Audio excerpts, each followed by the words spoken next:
Sounds great. Awesome. My name is Camila Martins-Beckott. I work for Tucson Electric Power. I am the chair of the Southern Arizona Committee, and I'm very thankful that you're all here today to hear not only from Southern Arizona Children Advocacy Center, but also from Barbara Coffey, the Director of Economic Initiatives with the City of Tucson, and Liz Pocock, the CEO of Startup Tucson. They're going to be giving us an overview of how they've persevered through the change that has occurred over 2020. It's been a fabulous year. Given the number of people on the call, I think we have enough time to just kind of go around and do some really quick intros.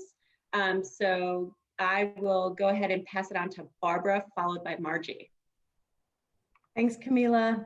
You mentioned how I persevered through COVID. It was the proximity to the kitchen is how that helped out. But no, you'll hear more about what we've been doing from a work perspective pretty soon. Thanks. I'll pass it over to Margie. Great. Hi, everyone. Margie Adler with the Town of Oro Valley, Economic Development Specialist. It's nice to see everybody today, and I'm excited to hear the presentation. So I hope you're all doing well. Thanks. And then should I just pass it on randomly, Camilla, or? Go for it. All right. Carrie, you're up then. Hey everybody, Carrie Kelly, Executive Director with AAED, and I will pass it to Kevin. I am Kevin Gillette, Director of Business Development for the University of Arizona Tech Parks here in Tucson, and I will pass it to Rosemary right before you take a sip. So go ahead. That works. I was giving you a cheers with my U of A coffee mug. Hi, I'm Rosemary Bright, Business Development Director at Lloyd Construction, and I'm part of the Southern Arizona AAED Committee, and I helped to put together this charity raffle today, so I'm glad to see you all. Who should I pass it to? Let's pass it along to Nicole Snyder. Good morning. I'm Nicole Snyder. I work with Orcutt Winslow Architects, focused on their healthcare market with Orcutt Winslow. We also do education and senior living as primary markets. I am the past president of AAED, and I'm happy to be with you, and I appreciate all the work you guys have done to put this together. We'll pass it on to Ellen.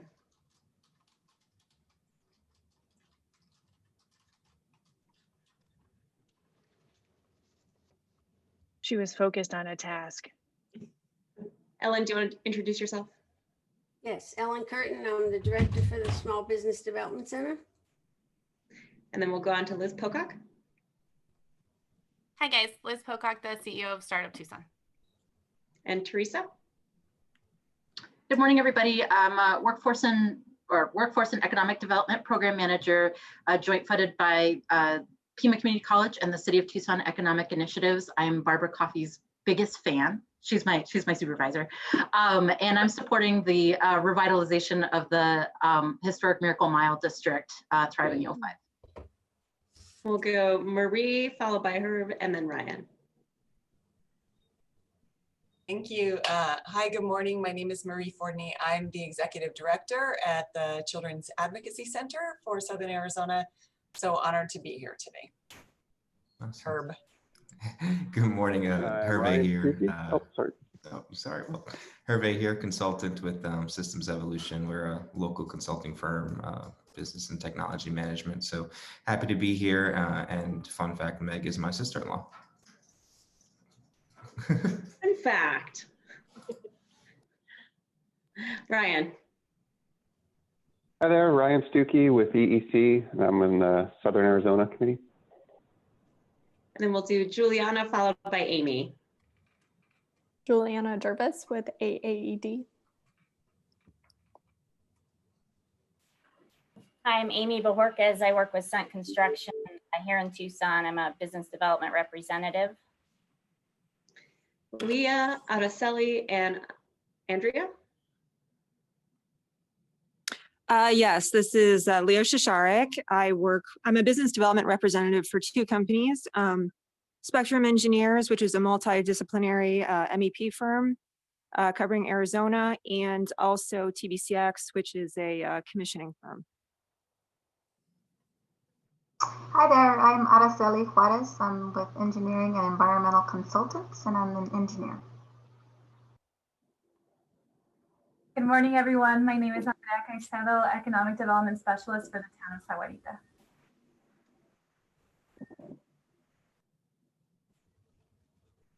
Meg, do you want to introduce yourself?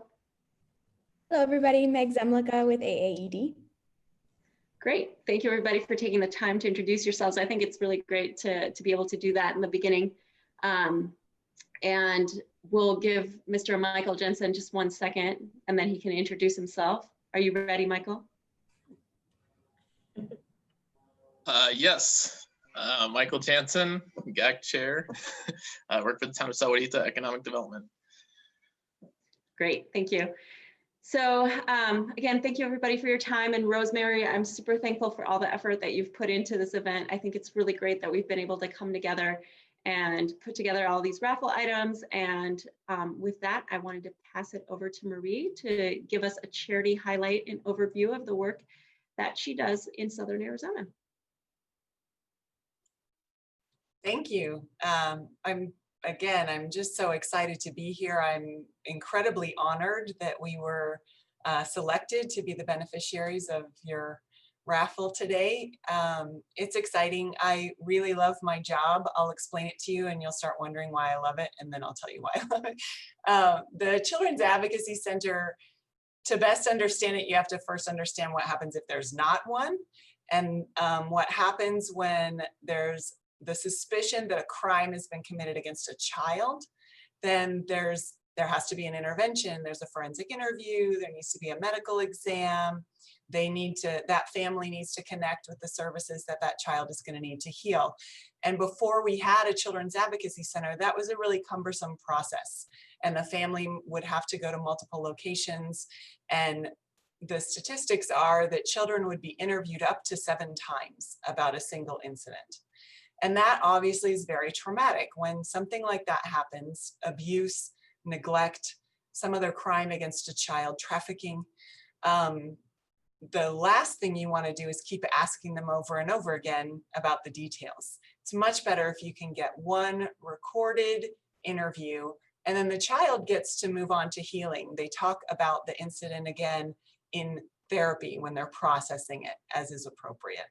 So that's really the big thing that we do, is we provide that interview. Or a neutral party, but it's also coordination. We bring all the players together: law enforcement, Department of Child Safety, counselors, medical providers, all come into the room and get together about how are we going to get this child safe and how are we going to move this child towards healing. And sometimes that looks like prosecution. When felony charges are filed using this model, the prosecution rate is the conviction rate is 196% of what it is when a CAC model is not used. So we don't measure our success in that way, but that's one way of knowing that this model we're using is really effective. What we want to know is that that child felt safe and that they got the healing services they need. So we refer 100% of our clients for crisis counseling. That happens right here in the building. We connect them all to long-term therapy, because when something traumatic happens as a child, it can have long-term impacts. And so that's the whole goal of why we're here, is to make sure that the impact of that trauma is minimized, because that child gets to the healing they need. They're able to process. You can't just get over it. You have to go through it. And so we really help the families understand that and help them find a way to support their children to continue to heal. So that's really, in a nutshell. I was told only like 5 minutes, so I tried to be quick. The reason why I love what I do, even though we hear these awful, horrible things that people have done to children, is that this is a place of hope and healing. Sorry. Those children, after they have their interview and their exam, they go into the playroom and they want to try and beat you at Connect 4, and they ask for a snack, and they just, I'm sorry, I get really emotional because they just melt back into children again. They're just back the way they should be.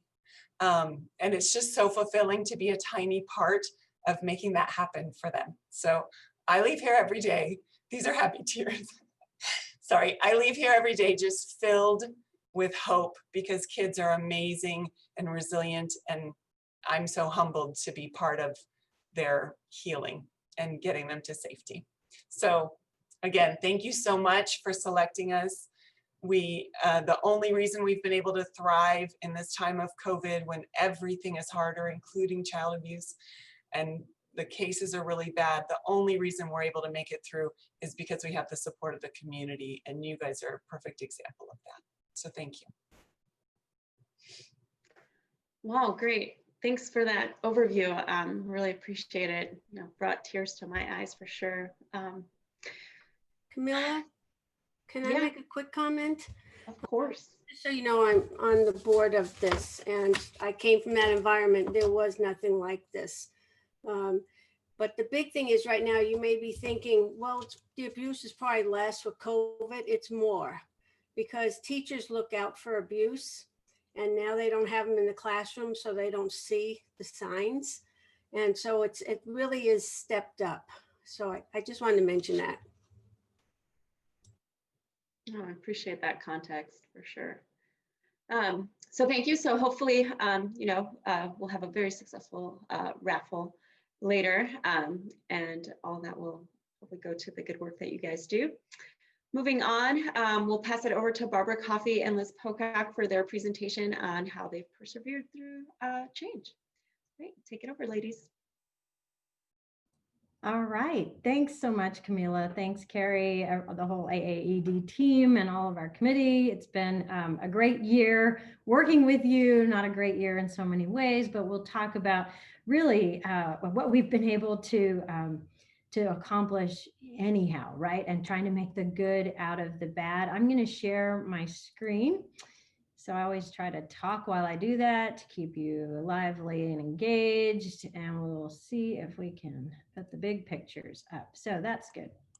Coming. There it is. All right, much better. And so I thought I would start and just take a picture of kind of where we were before COVID. And I do that with, you look at the accolades and you can see where Tucson was already being mentioned in a number of ways and a number of national rankings. Certainly, we were excited to be named as a #1 up and coming tech talent market by CBRE. This is again late in 2019 with one of their recent studies. We've always been sort of best place to live. We were a fast growing tech metro even back in 2017 and a hip place to live, but also we're a city of gastronomy. We were the first North American city to make that UNESCO designation. And so that speaks to the food scene and all the lively activity that's really been happening here. And then you had, March 7th, I always say March 17 because it seems like St. Patty's Day events were the first ones to be axed. We certainly all went home and hunkered down. But what's interesting is our accolades kept on. And so we saw Moody's Analytics come out with this particular ranking, putting us in a top 10 US cities best positioned to recover from the coronavirus. And we started to think, wow, some of the things that maybe we were doing have been paying off, and there's this opportunity. And so we saw Site Selectors Guild call us one of the top mid-sized cities for new projects. And so that was encouraging. As people were fast trying to find ways to leave the dense urban cores, New York City was going through, sort of horrific conditions on the early onset of the pandemic. But urban areas from San Francisco to Boston, you name it, Tucson became a more attractive option at this point, right? A mid-size, mid-tier city that still offered the same kind of lifestyle with arts and culture and activity, but certainly on a little bit smaller scale. And so I think that was part of some of that opportunity to rank well in those national opportunities, national rankings. So it was fortunate that we did roll out a website right ahead of this as well. February, I remember it was the last week of February, we hosted a CEO roundtable event with the partners at the Tucson Metro Chamber, and we rolled out connecttucson.com, and that's the city's first standalone website for economic development. And we were excited to be able to now house all the information that we could utilize for business attraction, retention, expansion, small business, and entrepreneurial development. And it became a great place then in to house resources for COVID and the crisis that many of our businesses were experiencing. We stood up a weekly webinar. It started March 23rd, so we didn't waste any time. We quickly got online, not knowing what we were doing. That's the funny story. I was like, well, I need this Zoom thing. I need to, sign up for a Zoom package or get on Zoom. And we did, we at least signed up for the hour long. What we didn't realize was the package we were on was only good for under 100 people. And we had 300 people register for the first webinar. That's how scary times were and how much of a need there was for people to connect. So we quickly, got that ship in order, and we kept on going. We've hit 29 webinars now. We're going to continue through the end of the year and pretty much continue to bring content that engages people, that really connects our resource partners. It's not about what our team was doing. It's really about what actually many of you on this call, I know Ellen's been a big part of our webinars. There are so many partners who were able to assist. And so we brought financial resources, we brought, technical resources and other things to folks. And again, you can kind of see that list of people and the opportunity to hear from other businesses and their perspectives. It really was the idea of combating any kind of isolation that people might experience during that time. So we used our small business hotline to field calls. We amped up our Spanish language focus and outreach efforts so that we could meet more people where they're at. The mayor and council launched the We Are One Somos Uno Resiliency Fund, and through that, we have been able to utilize our CARES funds in a meaningful way for business. Our direct loan program was funded at about $1 million, and our grant programs are still going on, and it's topping $7 million now in terms of continuity grants, not only for business, but nonprofits and individuals. And we just rolled out a live venue, entertainment venue grant that the Arts Foundation will go live with this week to help those venues that are not going to be able to reopen. As you know, everything is continuing to sort of spike again. And so we're taking a lot of precautions locally, and those large gatherings are going to be the last thing to come back together. But again, we don't do it in a silo. We have used our SCORE partners, our SBA partners, our SBDC partners, and all of our foundations and community lenders like Community Investment Corporation, Growth Partners, PPEP, some really unique opportunities. So I'll kind of set up where Liz is going to come in and talk about where we're headed. It's still the stark reality, though, that Tucson has to roll up its sleeves and go to work in, which is with our poverty rates. And you can see that we almost topped the charts, especially in our competitive set. We're ahead of Albuquerque, we're ahead of Las Vegas when it comes to poverty. And that's, while we had those great accolades that I started off with, that's one thing. It could be short-lived if we don't address how we can continue to bring quality jobs and then great skills in terms of lifting people out of poverty. But the other thing we learned very quickly with COVID and going digital, as we are all still in this virtual format, you can imagine that the digital divide was then pretty strong here. And so there was a sense and a strong will from the mayor and council to invest in that, especially as our children, our students are going into a virtual education setting. And so we were able to put more than $7 million in wireless technology infrastructure to increase connectivity. So that is happening. We're putting the hotspots and technology that's needed, the hardware that's needed to support all that in place. And again, our IT director, Colin Boyce, is leading that effort, and they're moving very quickly. And it turns out that it's going to be important. So not only for our students, but for what we'll talk about when Liz comes on board. Just a couple things I wanted to round out that I think help make sense for this time of year, even as our merchants are trying to ramp back up, as they're trying to bring customers back in the door. We also decided to create some marketing platforms for them that also were digital. I think about our businesses, so not only our students, but our businesses, some of them were very were challenged by their digital presence. They may not have had a very robust website. They may not have had a strong email marketing campaign. And how are they going to reach customers? So this was Tempe-based company called Hound.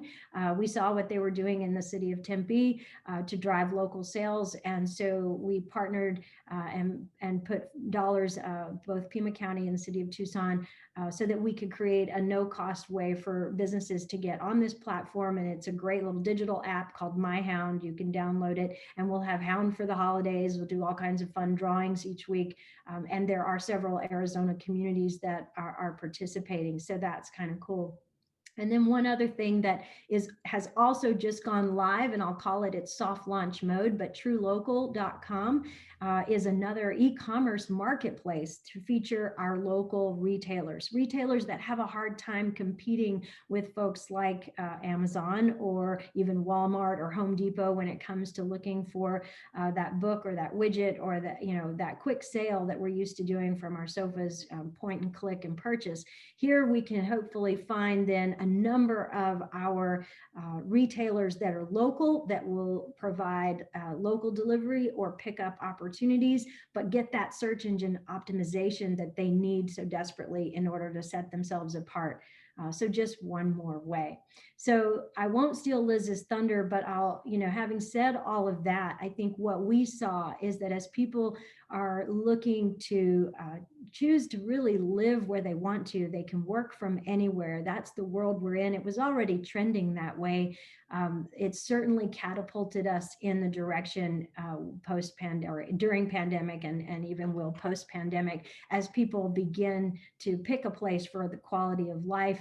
And as long as they have the access to infrastructure, support, financial and connections that you'll hear about, I think this sets them up for success and helps make it an attractive option. And I think Tucson stands to sort of build its workforce that way by attracting this great talent. And then that is only even more attractive to future companies looking to call Tucson home. So with that, I'll turn it over to Liz Pocock, and she'll share some good news about what we're going to be doing.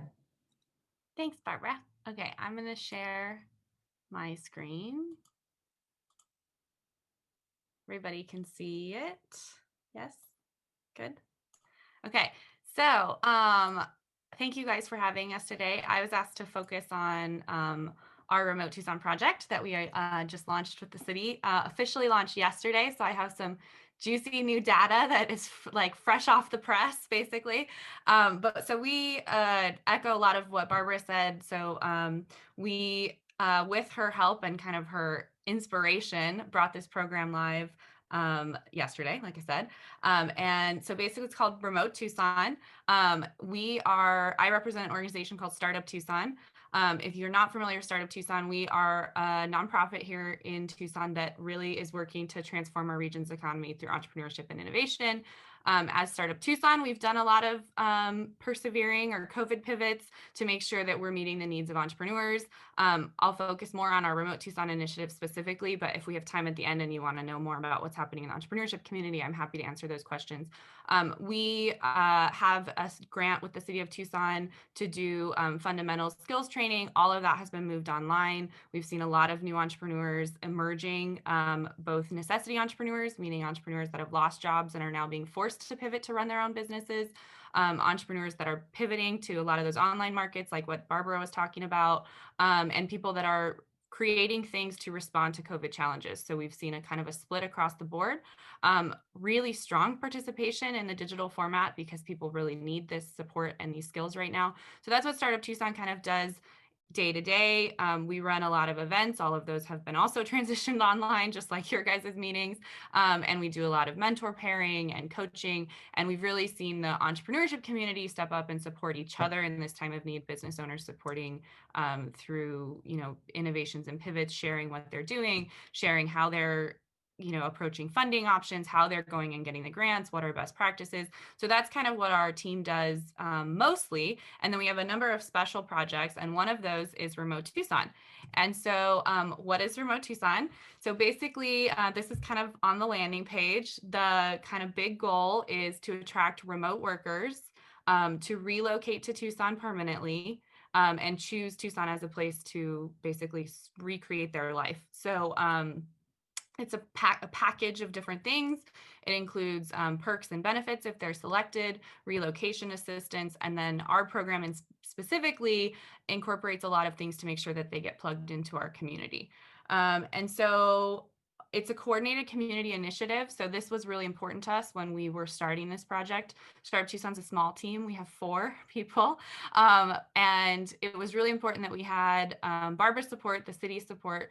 The county is another partner of ours. Some of our local corporate partners and supporters, TEP being one of those, Cox being another one. And then a lot of our economic development organizations, the chambers, Rio Nuevo, Sun Corridor, that all of those individual Visit Tucson, that all of those groups were excited about it and really willing to help get the word out because it wouldn't have worked if we just did it by ourselves. So it really is a coordinated community initiative. The goal is to really attract that high quality talent. So people in high paying remote work positions to relocate. And then it's a platform, like I said, so it's the website, but it's also an application. And then there's various support that happens along the way, different ideas we have for future iterations once we are able to do in-person things. But that's kind of what it is right now. Barbara touched on this briefly, but why are we looking at remote workers? There's been a ton of new data and then also previous data that's come out that really, when you attract a remote worker into your city, they bring the salary that they're generating from a company in a different place, and they're spending that directly into your community. So with even just a worker that's making, say, $70K a year, they're going to spend over half of that back into your community every year if they relocate here. So it's a really great kind of non-traditional take on economic development. You're not relocating whole companies, you're relocating at the very individual level, but the amount of impact you can have per worker is really, really strong in your community. There's also business tourism implications. So, once a worker or 2 workers start to come from a company, they fall in love with your city. Now they're suggesting that eventually when you can do in-person sales meetings or in-person quarterly meetings, those happen in your city, and you can like the trickle down effect is there's some secondary implications for our tourism industry. And I think we've all learned that some remote work is here to stay.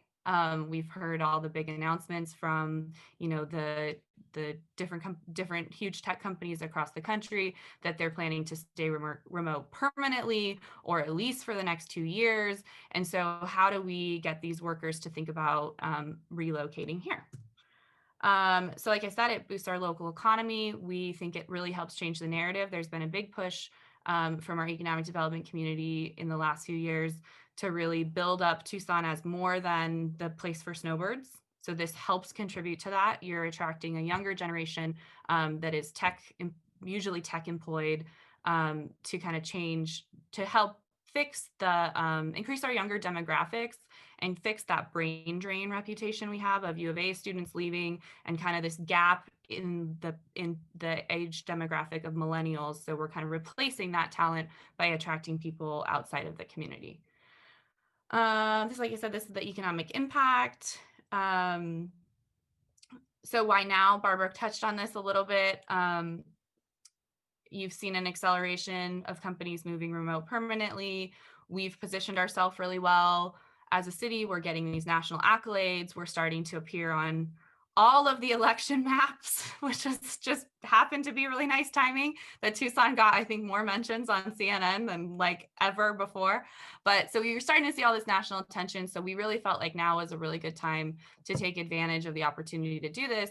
And for Startup Tucson, we previously would have done 10 West in October. So we had some freed up bandwidth. And this is one thing that we thought we could really contribute to our community of getting this pilot program up and running.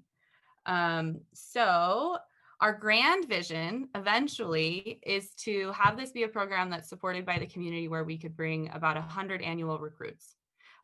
This would be selected from over 2,500 annual applicants. And this is kind of what we're building to. Given that it requires a lot to get a program like this off the ground, you have to have benefits and incentives, and you need to provide some financial incentives for people to move. We started with the pilot program of 10. So our first batch will be 10. This is the direct economic impact when we eventually get to that 100. Like I said, business travel, bed nights, positive press, increased young professionals. And some of the performance indicators that we're measuring are things like the earned media, the number of applications, the number of successful recruitments, people actually relocating, and how long they stay. So to be eligible for the program, you have to be able to move to Tucson within 6 months permanently. You need to commit to staying for at least a year. The goal is to choose applicants that will stay permanently, but you can't necessarily say you have to live in Tucson forever when you accept them. So you're trying to say, at least you're committing to a year, and the perks kind of trickle throughout the year. So it makes sure that they actually stay for that year. You have to be 18 years plus. You need to prove eligible to work in the US, and you have to prove current proof of income. So when you get down that path, we'll eventually require that they show us that they're actually currently working for an employer, and that they have a permanent position somewhere else. So like I said, we're picking 10 for our first program. Our supporters are City of Tucson, Pima County, TEP, Bourne, the Marshall Foundation, and Main Gate Square. Southwest Urban is our housing partner, and I'll talk a little bit about that later. Faith Hospitality and the new Hilton that's going to be downtown, Hampton, that will be downtown, is a supporter. And then we also have the Talent Store. And these things all kind of fit together to really create this amazing perk package that really welcomes people to our community.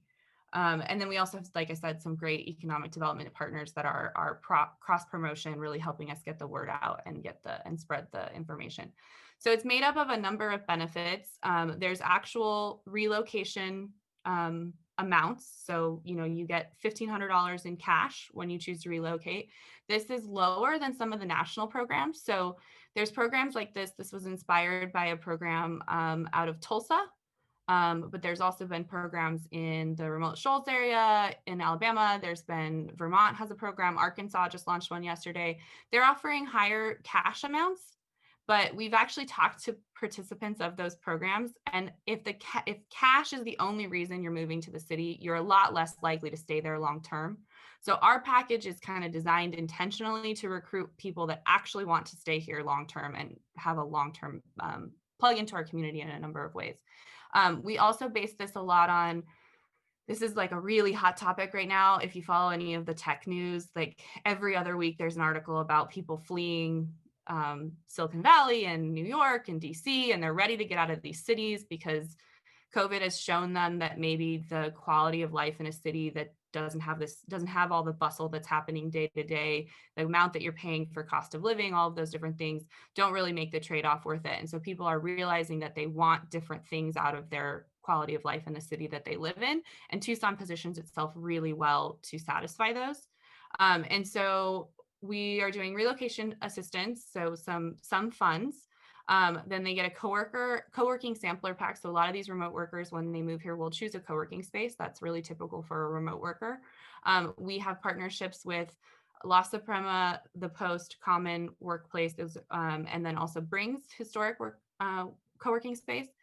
In total, it's about 3.5 months of free co-working across the different spaces. So when they arrive, they can immediately plug in and then choose which space that they want to maybe permanently buy a membership in. Cox is providing a year of free home internet for them at the gig speed, which is super exciting. So all 10 of them will be able to have like really fast internet right when they arrive, a very important thing for remote workers, as I'm sure we've all realized once we've converted to Zoom. We're working with Devin at the Talent Store. And so some of these workers will have, a spouse that maybe doesn't have a remote work position. And that's something that they have to consider when they choose Tucson to relocate. Devin does really great relocation services. And so she'll provide like kind of a concierge service to help if there's any spouses or second CEOs that really help get them placed into our community and to open jobs. And then we have housing support, which is really interesting. So we're hoping, Tucson is experiencing housing boom right now, but when things kind of return to normal, that this will be a program that's a really big value add for our housing community. And so we're working with Southwest Urban, and they will do a kind of Paired concierge, same thing. They'll meet with every candidate that's moving here. Do they want to buy a home? What kind of home are they looking for? Do they want to rent? What area of town would they want to be in? And they'll receive kind of all those different services. On our perk side, we've committed a certain percentage of the fundraising that we've done for the project back into the local communities to support some of those businesses that Barbara is talking about in our downtown area and across the city. And so as we get to know our 10 candidates, we will discover maybe like what's their favorite food, what sort of arts experiences do they like, and we'll put together a night out for them. So this will be across town, and we'll actually just, buy them tickets to a show at the Rialto and buy them dinner at Congress. And that'll be a package that they'll receive when they get here, and it'll be kind of curated for them each individually. They'll get a Tucson attractions passport from Visit Tucson. They'll get 3 nights at the new hotel once it's ready. And we're kind of phrasing that as invite your friend to come visit you once you move here. So hopefully increase the exposure and get more people to move to Tucson and love Tucson. And then they'll get a welcome basket of local goods from, a number of our really special Tucson products that we'll put together. Again, investing some of these dollars directly into the businesses that we all love here in Tucson. And then finally, one of the unique things we have is our community connections. So we're working with Tucson Young Professionals, and they're helping us put together a welcome committee. There'll be a number of representatives. Any of you are welcome to join. We would love to have you. And basically, you fill out an application that talks about your interests, your current job, the different, do you have kids? Where do they go to school? All those different things. And then as we select our applicants, they'll get paired with an individual that will then help them almost concierge their move here. So basically help them choose not just where to live, but, if they have questions about schools, answer those questions. If they have questions about, I really like hiking, I want to join a hiking club, how would they do that? So they'll get paired with a welcome ambassador. They'll get a 6-month TYP starter membership if they're within their age qualifications. And then they will also get, again, this is kind of the concierge thing, and us investing in our local community. We'll determine what their interests are in terms of an arts and cultural membership. So that might be a membership for them and their family to the Children's Museum, or it could be, a membership to the Rialto, or it could be a membership at MoCA or Tucson Museum of Art. And those will all be individual based on the 10 candidates selected. So we're really trying to plug them into the community, and we're really trying to select candidates that will kind of enhance our community, they're excited to be here. A lot of the application is very extensive. So we ask about 55 questions, and we cover everything. So we cover a lot of stuff that's meant to determine if they're going to be a solid fit for us, for Tucson. So how long have they been remote? Is their employer somebody that went remote just because of COVID, or are they long-term remote employer? How comfortable have they been in remote? Are they going to get tired of it and decide that they don't really want to do that anymore? So we're asking a lot of questions like that. Then we ask a lot of questions about their who would be moving with them. Is that going to cause any barriers? So like, do they have kids? Do they have partner? What's that partner's role? And we kind of ask different things like that. We'll interview anybody that makes it to the final stage to really make sure they're a fit. We also ask stuff about, where have you volunteered in the past? What sort of community engagement do you like to do? What are you hoping to gain from moving to Tucson? And then what current connections do you have to Tucson? So some of the stuff that proves that somebody is more likely to stay in a city long-term is their existing connections to the city. So if you've never been to Tucson and you have no one that lives here, you're a lot less likely to figure out how to embed yourself in our community than if your sister has just moved here, or you went to undergrad here. So one of our partners is the Alumni Association, and they're going to help us get it out to prior U of A grads that are have maybe been looking to move back to Tucson, and then this is an extra kind of bonus to get them here. So our comm strategy is we're doing a snowball recruitment right now. So we launched yesterday, just organic. We launched the website, sent the mailers out to all of our cross-promotional partners, our sponsors. Everybody's kind of getting the word out this week. We're encouraging everybody to, tag that friend that you've had that lives in Chicago and hates the winters and has been wanting to move back here forever, and get them to apply. We had about 50 people signed up on the wait list before we started. So as of this morning, we've had about 1,000 website hits, which is great. And we've had about 10 applications, 3 of those being like, wow, this person, we could move here tomorrow and would be an amazing person, like an amazing applicant. We have They come from Sonoma, California. She works for Glassdoor. We have somebody that's a UX developer for Citibank out of DC. Both of them have really strong connections to Tucson already and have been just like waiting to get here. And this is the thing that they needed. So we're seeing really strong results so far. And then we are doing some paid advertising. We were really grateful to be paired with a MBA team of volunteers out of Eller that's done some amazing background research for us on paid social and really, really targeted marketing to both companies that have remote employers, areas of kind of primary cities that are considering, that have a lot of candidates that are considering Tucson or have heard of Tucson. So a lot of that will be happening over the next few months.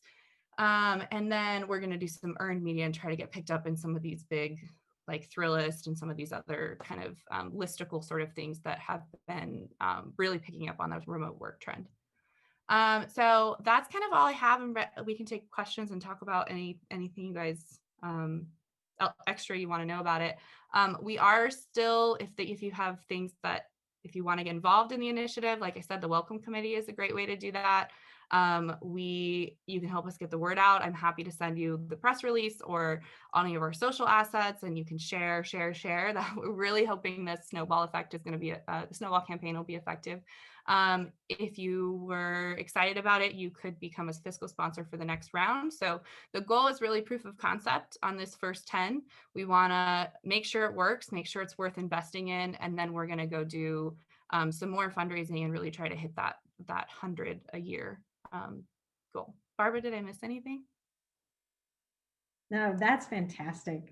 I'm just thrilled that, Startup Tucson, you all took the ball and ran with this. This was just, we get great ideas when we convene as economic developers, whether it's at AAED or IEDC or any number of places where we get together. We come back, we're always energized with all of these ideas, but how often do we really get to implement on them? And that's where it comes down to partners, right? So I knew there were partners here that would like this, and I went straight to you, Liz. So I just appreciate what you and your team have put together, and really happy to keep helping as we try to grow this, because I think it's going to be great for Tucson. Yeah, Barbara is really the reason that all this happened. So we're super excited that she was supportive and brought this idea to our team and trusted us to get it going. So this is such a great tool to have in our toolkit for economic development, and really happy that you're able to share that with us, and TEP is really proud to be a partner of it as well. Does anybody have any questions? I want to make sure that we leave enough time for the raffle at the end. So does anybody have any questions we can answer quickly? Hey, it's Carrie. I had a question. Do you have like a marketing conglomeration that we could send out to the committee that they could then get out to everybody? I'll send that to you, Carrie. Awesome, thank you. I'm excited. So I have a quick question in terms of both the recruitment and then the embedding in the community. Is there intentional recruitment to communities of color, the LGBTQ community? So that's one half of the story, or one half of the question. And then the other half of the question is with regards to those kind of cultural embedded opportunities. And this is an awesome rollout, Liz and Barbara. Is there a way to connect to some of those other communities of support once they get to the Tucson community as well? Yeah, so we ask those questions, Teresa, on the application. We can't, they're optional to fill out, but we do ask them. And our goal, Startup Tucson is very much committed to diversity in terms of our entrepreneurs. And so that theme carries through. So it's definitely something we're paying attention to, and we're doing through interviews. The paid marketing isn't necessarily directly targeted, but it's something that we're paying really close attention to. So thank you for asking that, because we really want to make sure we don't just bring, the same 10 tech people to Tucson. We really want and so far the applications, actually, people have answered those demographic questions, and they're pretty diverse, which is exciting. And then your second point about connecting them to the community, that's why the welcome ambassador are so important, really making sure that that group is diverse. And we ask those questions, again, optional, but we ask those questions on the welcome committee application so that we can pair people with somebody that will help, be able to help them find those resources and connect with those resources right away. So you Awesome. should Great job. Great. All right, any other questions? If not, I'd like to